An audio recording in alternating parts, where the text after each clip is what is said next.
Do we have too much government? We need to put people ahead of corporate profits. This system is so lopsided. This threat is a real threat to democracy. And I think that's really important. That's something we haven't been doing in this country for a long time. Where do you start? What do you do? How do you do it? Access to Democracy and other Eagan community television programming is supported by Thomson Reuters, makers of Westlawn Next and based in Eagan. Through Westlawn Next and other innovative online services, Thomson Reuters is the world's leading source of intelligent information for businesses and professionals. Online at thomsonreuters.com. And by U.S. Federal Credit Union, the member-owned financial institution offering service, value, and experience you can trust to the greater Twin Cities community.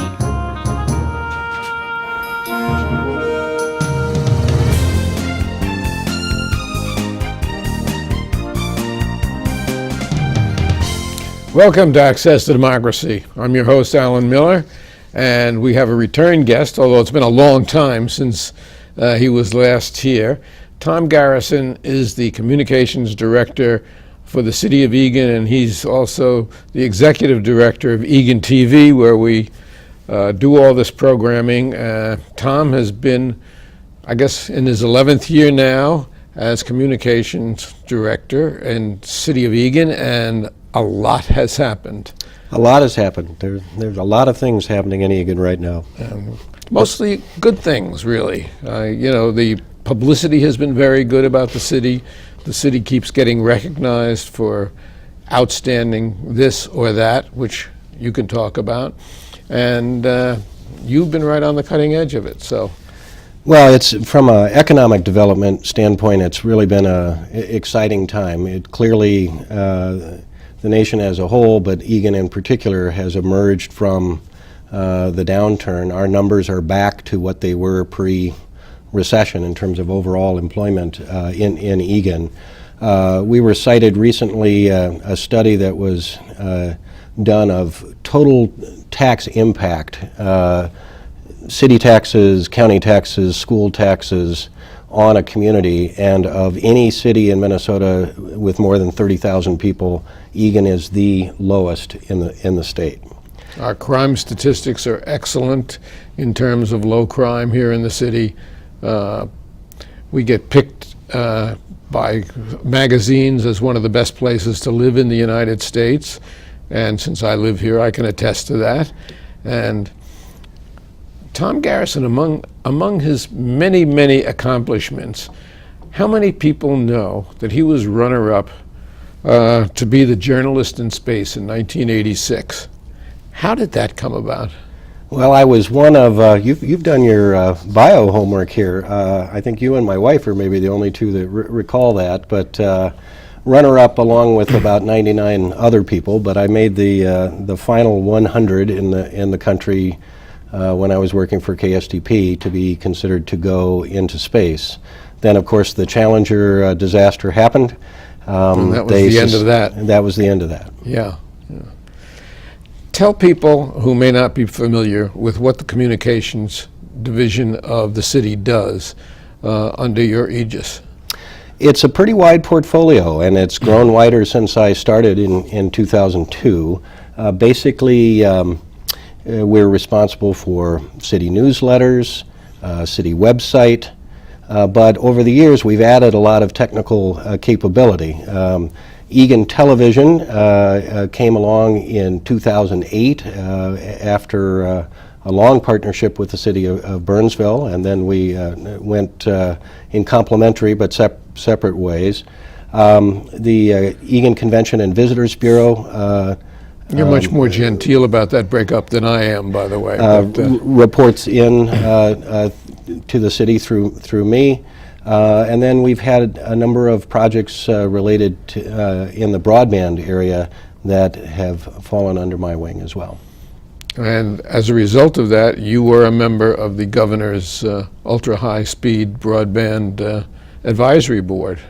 Eagan was very lucky in that regard, in the sense that arguably we had two members of that task force. Rick King, who lives in another community but is the Chief Technology Officer for Thomson Reuters here, was the chair of that august body. I call it a little bit of a Noah's Ark type of a commission, in the sense that there were two of everything, if you will, and I was the local cities, the metropolitan cities representative on that task force. Now, speaking of broadband, I know that one of the big issues at present is the fact that the Comcast franchise contract is coming up for renewal. Now, when it was last up, I was a member of the communications, council, I guess is what we were, and we spent a lot of time on it, hammered out what was then a very good contract for Burnsville and Eagan, and we have 6 channels in effect, but Burnsville and Eagan have split. Comcast has gotten a lot tougher, from what I read, about recognizing their obligations to the communities, even though the communities are feeding them and funding them. So where are we with that renewal, which comes up in 15? Well, I do give credit to the commission that helped in the shaping of that franchise. That was a 15-year franchise, and those simply aren't happening anymore. The maximum length that we're typically hearing now is generally around 10. Eagan, along with a whole host of communities in the Twin Cities, are coming due or are due. It's a 3-year process, and so our franchise does not expire until January of 2015. Backing up from that, what the cable provider does is send you a letter at the city saying, we'd like to renew. They have to do that 3 years prior. So we got that letter in January of 2012. We're now on the clock for that.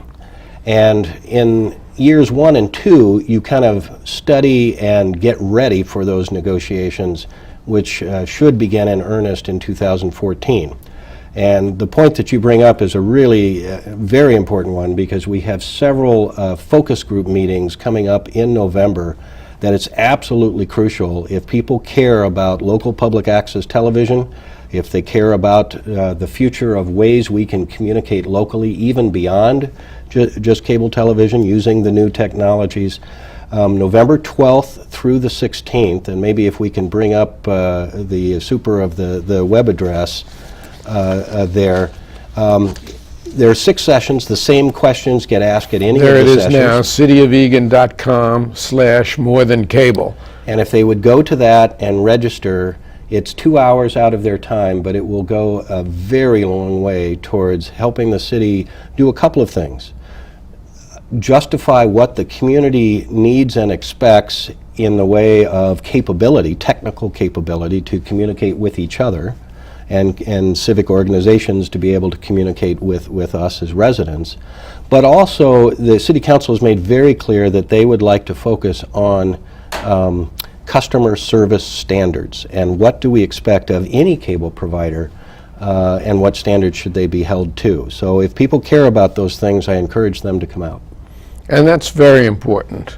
I can speak from experience in that regard, having had some problems in terms of various things breaking down or going off, and I happen to be bundled with my phone, my internet, and my cable all in one very expensive monthly bundle, so that it really, really is important for people to understand that they can speak up, and the city is ready to listen, and you are handling, I guess, all of those meetings.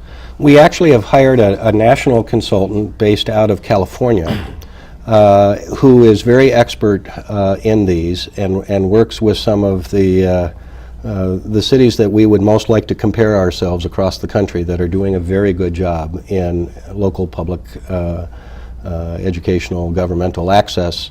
And it's really a conversation, and so it's not meant for people to come out and be a gripe session of here are all the problems that I've had. That's a context, But we need to think constructively about, okay, if you were in charge, Alan, what standards should be in place to hold anyone that would apply for a future franchise with us to. And There should be one channel for Access to Democracy to run looping 24 hours a day, and maybe one other channel for that. Alan, we want more viewers. No, I'm just kidding.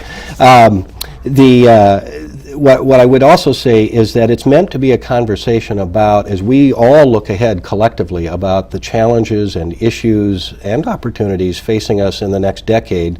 What does that look like? What future opportunities might there be? Is there a virtual public square, if you will? What does that look like? And for a number of our small nonprofit organizations, we've heard from them how hard it is, as just a tiny fish in a big ocean, to get their message heard. How can Eagan Television be part of that? How can the community help each other? That's what we want to talk about. And, well, we should. As we sit here right now on Eagan Television, we've been doing this, well, going on 15 years, roughly, and 1,550 interviews.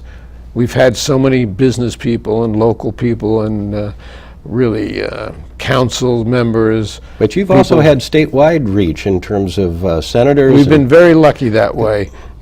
We've had the U.S. senators past and present, the governors past and present, and particularly at election time, so many members of the legislature who will come in here and share what their thoughts are on the issues that are facing the state and the local communities.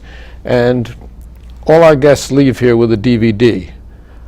Now, someone running for office will take that DVD with our permission, cut themselves copies, and run them in every city where they're running. Other people have done programming the same way. The Twins have used our facilities for various things, and we've had great success with the Twins. Even a special down at Fort Myers, and another special that we did a year after Hurricane Katrina to bring the local people in. But mostly the focus is, for instance, Dorian Jensen of Jensen's Restaurant, who's about to undergo a large renovation based on the new shopping center that's going in. Dorian was here recently. Ramon Ruiz, who has taken a location and turned it into Andiamo, where two other restaurants failed, and he is just burgeoning. Running with it, yeah. Yes. Has well, yours been has here. always been a marketplace of ideas, Alan, and I think that's one of the things that we have so appreciated over the years, because increasingly in our society, where it seems like the poles are even farther apart, to be able to have respectful conversation and dialogue and get the public's questions answered, it's such a valuable role. Now, we haven't done, to my knowledge, a demographic study of our listeners in recent years. We did them many years ago, and I know it's expensive, but I can tell from people who stop us just when I'm walking in the community or in a store or something like that, people really watch Eagan TV. Not just Access to Democracy, but some of our other terrific programs. And yet there are challenges, because as you know, we are on channels 14, 15, 16, 18, 19, and 20. But in the old days, when you were going on up to CNN or you were watching channels 4, 5, 9, and 11, that was easy to be found. Now, as things have gone digital and moved up the tier, either to the 200s or the 800s, we believe that Eagan TV belongs in that similar space and not a quick, a long ways away. And we also want people to be able, this is an amazing production studio. We have full digital capability, and yet it goes out analog over an older system. How do we give them the very latest? Because that's what people expect, especially with all their devices today. Yeah, and we have really state-of-the-art equipment, a state-of-the-art control room, and obviously state-of-the-art personnel at the cameras and in the control room, many of whom are interns at MCTC, interning to get television experience for their resumes. And as I look in the control room right now, I see two. And then we have people like Mary and Dwayne, who have been our bedrocks and our fallback position, who have been with us for years. We've been very lucky that way. But the fact of the matter is we need volunteers to run this thing. And I cannot believe that my cell phone is going off. That's hard to believe. So what else do you want to know about Eagan? Well, let's talk about probably the biggest thing that's been in the news is 140 stores going in where Cedar Grove was. And what's the projection on that? What's the progress on that? I've seen some really big names of stores that are going into that operation. Well, I hope people drive down along near Silver Bell and Highway 13 and head a little bit south there.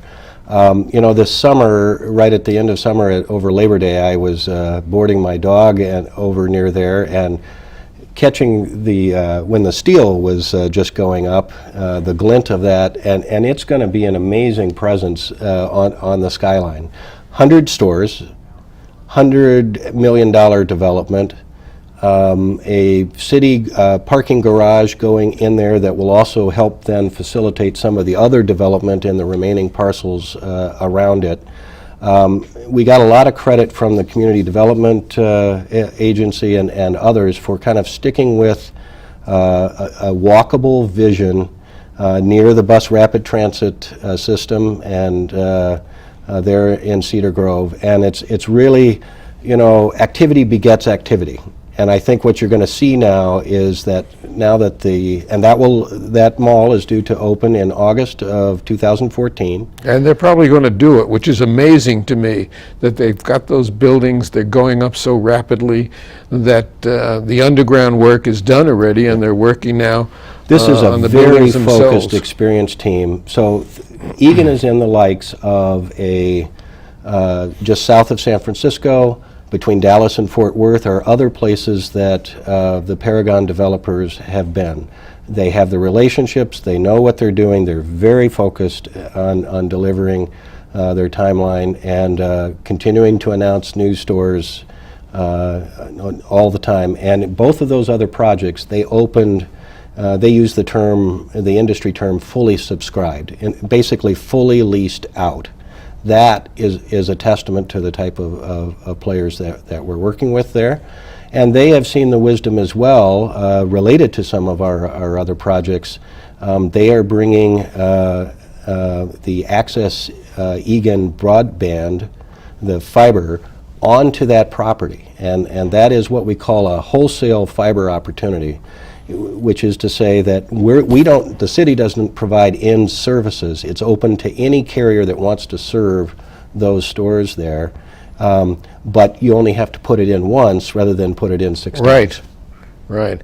And with that comes additional housing, and with that comes additional population, and with that comes additional responsibilities for the city in terms of what the city must provide. Probably it's going to require expanding the police force. It may require expanding the fire department. And these things, along with other buildings that are going up here, what used to be the golf course down on, I guess, Cliff Road, is another area that's burgeoning with housing. And we also have CSM, who's taken over the Locheed Martin location, and we hear all sorts of rumors about what's happening with that, but that's another big expanse of property. Well, with respect to CSM, they purchased the Locheed site, and they have a proposal that has now come into the city and been through the Planning Commission. It was recommended on a majority vote to advance to the City Council for consideration. What's important for people to understand there, and that would be an additional retail development. The city has done prior studies that show that we can support that additional retail development. But the land right now is currently designated for major office, and research. And so the burden for CSM is to show the City Council that what they have proposed is merits and is special enough to really be a reason to change that land use designation. And what CSM has proposed is 405,000, sorry for referring to notes here, square feet of retail and 50,000 square feet of medical office. It was recommended by the Planning Commission on a 6-to-1 vote, with the one nay vote saying that the city has the chance to do something special on this corner property, and that she didn't feel that this plan is it. So people will have to judge for themselves. Yankee Doodle and Pilot Knob is the second busiest intersection in all of Dakota County, so it's certainly a very high traffic, very special location. And it's also very accessible to the parkways and things like that. It's happening really in a short period of time. So much is happening here. And I know that just following what the newspapers and media say when they're interviewing you as these things happen, as that is your job, to be the spokesman for the city, it's been fascinating to see. I mean, especially to those of us who have lived here for well over almost 2 decades now. Well, there was a report out earlier this fall that basically said the Twin Cities has the most new retail development of any place in the country. And then when they looked at the why of that, it was not Mall of America, although that contributed to it. When they looked on a percentage basis, the largest single reason for that was the developments that are going on here in Eagan. But I know that the council's also been careful to maintain the suburban residential aspect of this, so that these things are not being thrust into neighborhoods where they're going to conflict with what's going on there now. We don't want to lose what we have, in other words. Well, the City of Eagan enjoys a 95% quality of life rating from its residents. We absolutely want to maintain that. We have 55 city parks. I think we have more than 130 miles worth of walking trails. We're a tree city, and all of those things are important to the fabric of what the community is. We have Cascade Bay, which is one of the top really entertainment places, particularly for young children, any place around here. Frankly, I think that Eagan has it all. We moved here probably because at the time we wanted to be close to where we are now, Thomson Reuters, which was then West Thompson, but it was a very fortuitous move for us because it's a great place to live. Well, it's a community that I think collectively has focused on what's important. So, initially there was that housing boom in the 80s and 90s. In fact, we were probably #1 in the metro area, but all along focused on good roads, good infrastructure. And so we have not only the nearness to the airport and great highway approaches to Eagan, but we're now focusing more and more on the quality of life. And you shepherded a couple of videos or movies about that, and I've seen them, and not only historical Eagan, but also Eagan as a place to live and grow, and they were excellent. And if I'm not mistaken, some of them have won awards. We were nominated for an Emmy and won our City Trade Association nationally won the best in show for that video done for our 150th, which was a kind of a reenactment, if you will, a black and white reenactment of how Eagan became a township back in 1860, how that news came out to Eagan, and what the first town board meetings were like, quoting from actual minutes. And it was a very effective video, yeah. And another thing which we haven't mentioned, but which Dakota Miller would certainly mention, is that on July 17th of last year, we opened our dog park. And he probably has been the most frequent user of that dog park in the intervening 16 or so months.